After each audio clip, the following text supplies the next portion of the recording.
Good to have you with us on this Tuesday edition, Ed Schultz News and Commentary. The confirmation hearings taking place on Capitol Hill. You want to get right to the juice of it all? Now, this is a good one. Patrick Leahy, who is from Vermont, who has been on the Judiciary Committee for ages, asking Jeff Sessions, who's the nominee of Trump to be the Attorney General, if grabbing a woman's genitals is sexual assault. And Sessions said, yes, it was. So that's an admission that the president-elect committed sexual assault in the eyes of the guy who he wants to be Attorney General. He commented on race, abortion, the Russian alleged hacking that's taken place, immigration and guns. So I would have to say that Sessions has done a pretty good job defending himself. Early today, they reminded him of what happened in 1986 when he was not confirmed to a federal judgeship. Today, he made restitution on his behavior. Let me address another issue straight on. I was accused in 1986 of failing to protect the voting rights of African Americans by presenting the Perry County case, the voter fraud case, and of condemning civil rights advocates and organizations, and even harboring, amazingly, sympathies for the KKK. These are damnably false charges. The voter fraud case my office prosecuted was in response to pleas from African-American incumbent elected officials who claimed that the absentee ballot process involved a situation in which ballots cast for them were stolen, altered, and cast for their opponents. The prosecution sought to protect the integrity of the ballot, not the block voting. It was a voting rights case. As to the KKK, I invited civil rights attorneys from Washington, D.C. to help us solve a very difficult investigation into the unconscionable, horrendous death of a young African-American coming home from the 7-Eleven store at night simply because he was black, Michael Donnell, and actively backed the attorneys throughout the case, and they broke that case. I have to say, watching the hearings, I felt like the Senate Democrats accepted that answer. And Dianne Feinstein, who's the ranking member on the Judiciary Committee in the Senate, did not follow up on that. She went down the road of abortion. You have referred to Roe v. Wade as, quote, one of the worst, colossally erroneous Supreme Court decisions of all time, end quote. Is that still your view? It is. I believe it violated the Constitution and really attempted to set policy and not follow law. It is the law of the land. It has been so established and settled for quite a long time, and it deserves respect, and I would respect it and follow it.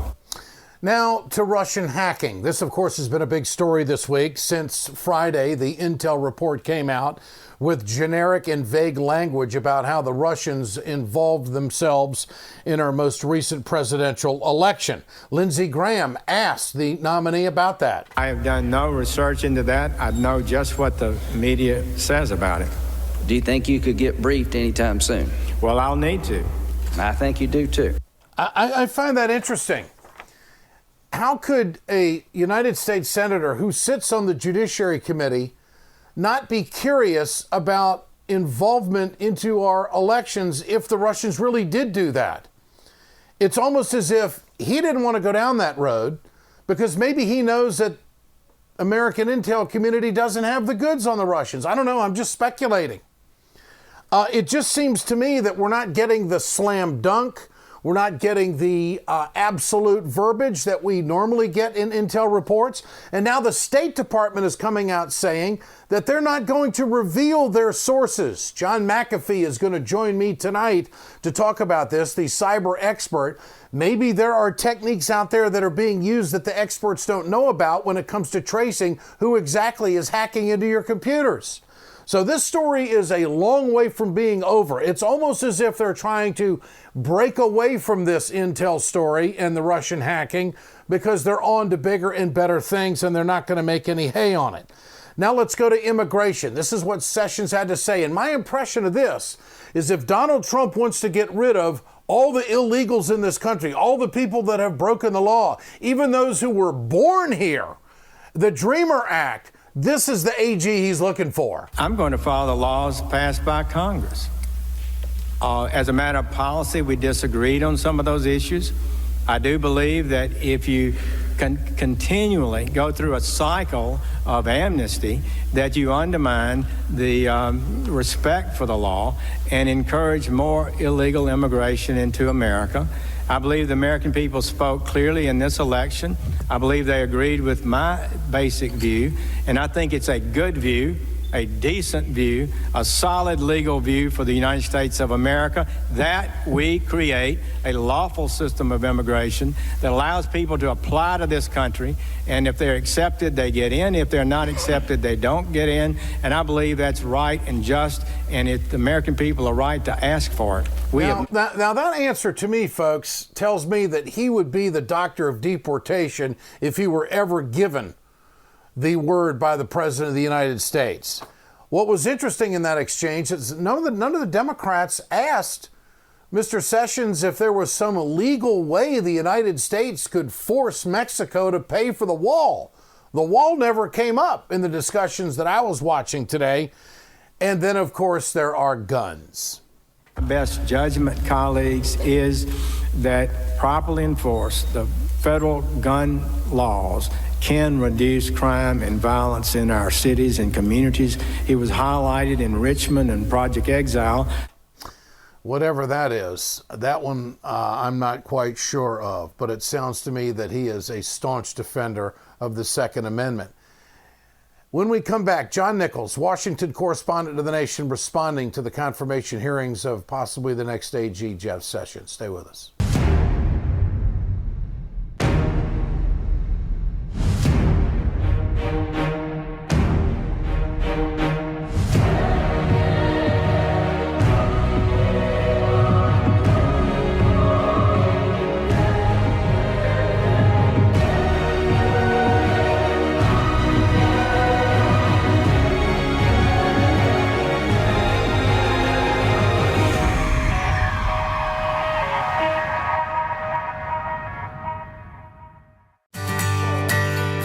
From the steel mills of Pennsylvania, to the auto factories of Michigan, to the modern makers movement, manufacturing makes our nation great. I'm Scott Paul, president of the Alliance for American Manufacturing. We bring business and labor together to advocate for policies that everyone can agree on. Together, we can strengthen manufacturing and create good-paying American jobs.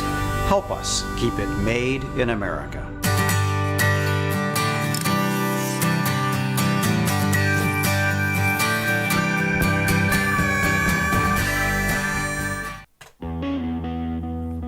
Ed Schultz News and Commentary, Communication Workers of America, Alliance for American Manufacturing, bringing you this production. John Nichols, Washington correspondent of The Nation. John, good to have you with us. Great pleasure to be with you, Ed. Your thoughts on what you've seen today on Sessions and how he has handled the issues of race, abortion, hacking, immigration, guns. I mean, it's all been out there, but I don't think that he's had anything thrown at him that he couldn't handle. At least that's my thoughts on it. How about yours? Well, Sessions is a career politician, decades in the Senate, before that a U.S. attorney, state elected official. He really knows how to do this. In fact, you have a remarkable juxtaposition, right, over 30 years. 30 years ago, he appeared before the Senate Judiciary Committee, and on a variety of levels, he was not prepared for what he got hit with. At this hearing, he has been exceptionally well prepared. He hasn't merely responded to criticism, he has anticipated it. He, in his opening statement, talked about controversies in his past. Again and again, in the responses to questions, he has volunteered more than nominees usually offer. So, yes, he's handling it with a great deal of political skill, and that's going to benefit him. By the same token, there were a couple of clashes that I think were very significant. And perhaps the most significant of these was a remarkable back and forth with Senator Al Franken from Minnesota. And Senator Franken challenged Senator Sessions on statements Sessions had made, which Franken clearly was suggesting inflated the support by Sessions for civil rights. Dealing with his personal involvement in cases. Did he just sign his name, or was he personally involved? And then Ted Cruz, of course, went after Al Franken, his sources on all of that. I mean, this is that really turned it into a political battle, didn't it? Well, Cruz tried to, but at the end of the day, I'll hold to the point that the exchange between Franken and Sessions was one where Sessions was put in a, I thought, the particularly weak position. He did not seem to be well prepared there, and frankly, when he was pressed, he had a lesser response than he did to most of the questions. There were a couple of other back and forth exchanges where Sessions did something that was quite graceful, but it may not ultimately redound well to him, and that was that as he was pressed on matters, he said, well, it was a political campaign, and you say things in campaigns. And, he was fuzzing around the corners of the challenges. But when all is said and done, you do have to acknowledge that, for the most part, his has been a very nuanced and I think pretty powerful performance by a nominee. He was asked right off the bat by the chairman of the committee, Chuck Grassley, from Iowa, who has been on this committee for 3 decades. The chairman asked him how he would deal with the Clinton issue, whether it be Hillary Clinton's emails or whether it be the Clinton Foundation. And Sessions said that he would recuse himself based on political statements that were made during the run-up to the presidential election, because Sessions, of course, was a big supporter of President-elect Donald Trump. And my point is this. If he can't be impartial on that, how do we know he's not going to be impartial on other issues? That's the risk, isn't it? Well, you really do get yourself into some tough turf when you start to say that you're going to recuse from major issues, because, of course, it does suggest that you're a partisan, that you're such a partisan that you've gotten yourself into corners. And he was pressed on that by other senators. And it was interesting that on some other issues, he said, well, you can't go recusing yourself from everything. And so I do think that is likely to be another of those items that comes back to haunt. Remember, you can have a very strong presentation, or a very strong performance, if you will, before the committee as a nominee, and where it looks, like you're handling yourself quite well, quite patiently, and still have elements of that presentation come back to haunt you as you're fact-checked and as people come forward. I mean, we've seen this before. And so, while I think Sessions is having a day that his supporters will say was a good one for him, I still think that this nomination will remain highly controversial, and frankly, it remains to be seen whether everything that will be put on the table as regards Sessions is there yet. What about the African-American judges that have not been appointed in Alabama? 30% of the population of Alabama is African-American. There has not been one judge of color that has been appointed to the bench, or anyone that he has supported in his career. So judicial diversity comes into question. We're going to have on the show tonight, on the News with Ed, the Alabama head of the NAACP. They, of course, have got severe reservations about Jeff Sessions. Does his support and appointment record come into play in a big way here? And I must point out that it sounds like all of the Republicans are just going to line right up with him. It does sound like they're lining up with him. In fact, the woman who's generally seen as the most moderate member of the Republican caucus, Susan Collins, introduced Sessions. So I think you have to expect there that if Susan Collins is stepping up as the, right out front supporting him, those places of opposition, those potential opposition voices are going to be less within the caucus. With that said, your core question is a very important one, and it's one that ought to be examined. Jeff Sessions is more than merely a senator. He has been the Attorney General of his state. He was a U.S. Attorney. He was a nominee for a federal judgeship himself. He is a dominant figure in the legal life and the legal affairs of Alabama. Not the only one, but certainly, one of those preeminent players. And so it is quite appropriate to look at records of advocacy for diversity on the bench and for particular individuals rising up and getting nominations.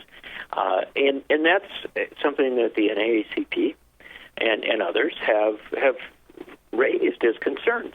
One of the things that's being said here is that Jeff Sessions is a good guy. He's been unfairly characterized. He's, much more honorable and has a much better record than seems. He himself has emphasized that the caricature of him painted to the American people in '86 was not accurate, and it's not accurate today. Right, and it's something that others like Susan Collins have put forward. And yet, the people who know Jeff Sessions well, who have actually dealt with him on these battles, folks with the Alabama and AACP and civil rights activists in the South, are saying something quite different. And, that's why we have hearings, Ed. That's why you should have this discourse. And remember, the examination of a nominee for in some ways, a first among equals cabinet post, one of these sort of most prominent positions in the cabinet, ought to be extended. They ought to take time, and you ought to hear from a lot of voices. It's one thing to have the nominee himself or herself do a Q&A back and forth, but you also need those other voices, and you need those folks who know the record. I don't think it is sufficient to have Susan Collins come before the committee and vet Jeff Sessions as a colleague. I think you must have a wide array of individuals, particularly folks from Alabama, step up and be allowed to have their say and yes, be questioned and challenged by members of the committee. John Nichols, always a pleasure. Great to have you with us. Washington correspondent of The Nation. Thanks, John. Thank you, Ed. You bet. Ed Schultz, News and Commentary. We're back tomorrow.